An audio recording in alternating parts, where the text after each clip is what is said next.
China menghentikan pasokan logam tanah jarang, industri otomotif krisis, Trump mengecam PKC, perang pasokan AS-China memanas.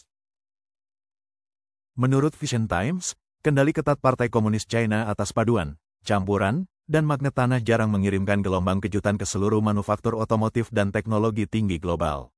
Kontrol ekspor yang diberlakukan oleh Beijing mengancam rantai pasokan, dengan para pembuat mobil di AS, Jerman, dan India mengeluarkan peringatan serius.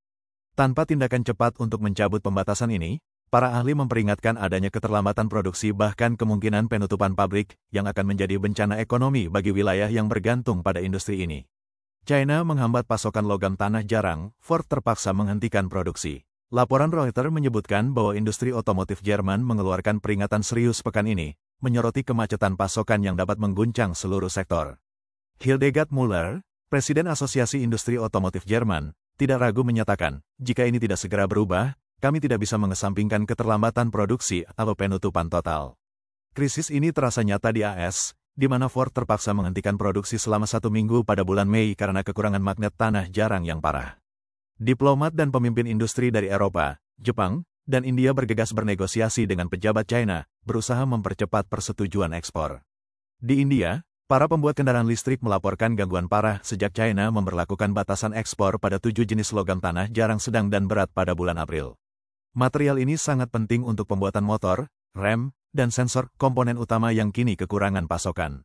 Pabrik Ford di AS merasakan dampaknya bulan lalu, dengan penutupan sementara beberapa lini produksi karena kelangkaan ini.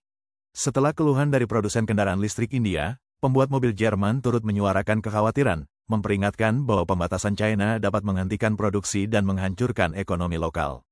Respons global, dorongan diplomatik untuk mengatasi kebuntuan. Pejabat dari Jepang, India, dan Uni Eropa bekerja keras dalam diplomasi tingkat tinggi untuk membujuk Beijing melonggarkan persetujuan ekspor.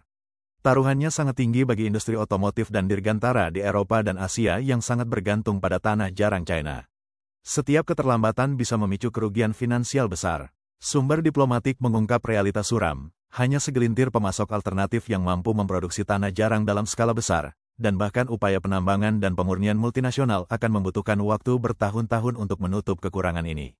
Kemacetan pasokan ini menjadikan tanah jarang sebagai medan pertempuran terbaru dalam persaingan strategis AS-China, setelah ketegangan atas chip dan baterai.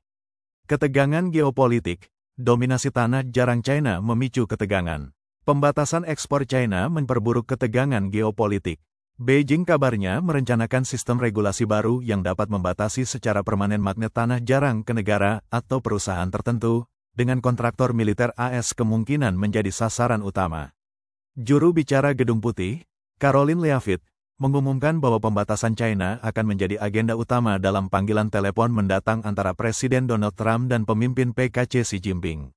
Dunia menunggu apakah kedua pemimpin ini bisa mencapai kesepakatan. Gencatan tarif sementara yang dicapai di Jenewa sebelumnya menjanjikan percepatan persetujuan ekspor tanah jarang sebagai imbalan penangguhan tarif baru AS selama 90 hari. Namun, menurut The Wall Street Journal, pejabat AS kini menuduh China melanggar sepenuhnya semangat kesepakatan tersebut.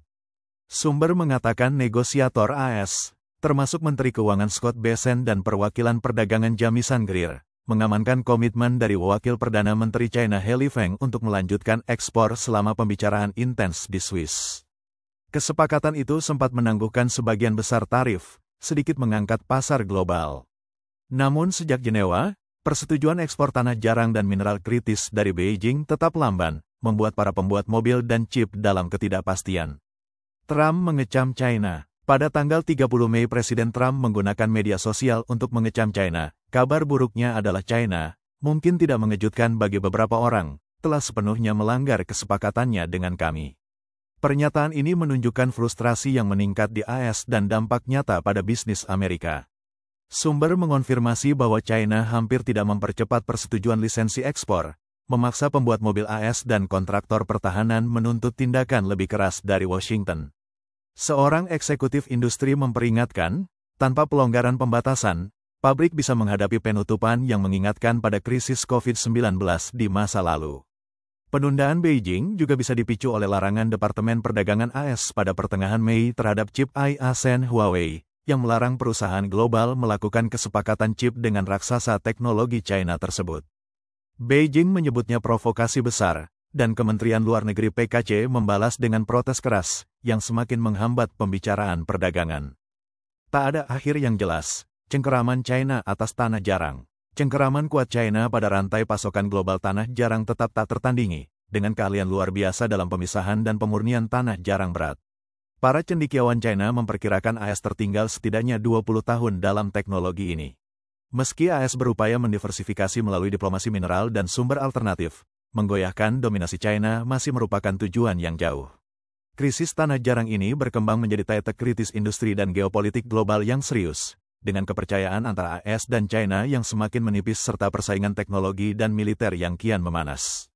Penyelesaian cepat tampak tidak mungkin, sementara pembuat mobil dan industri teknologi tinggi bersiap menghadapi dampaknya. Pasokan tanah jarang kini menjadi barometer penting bagi risiko ekonomi dan geopolitik global.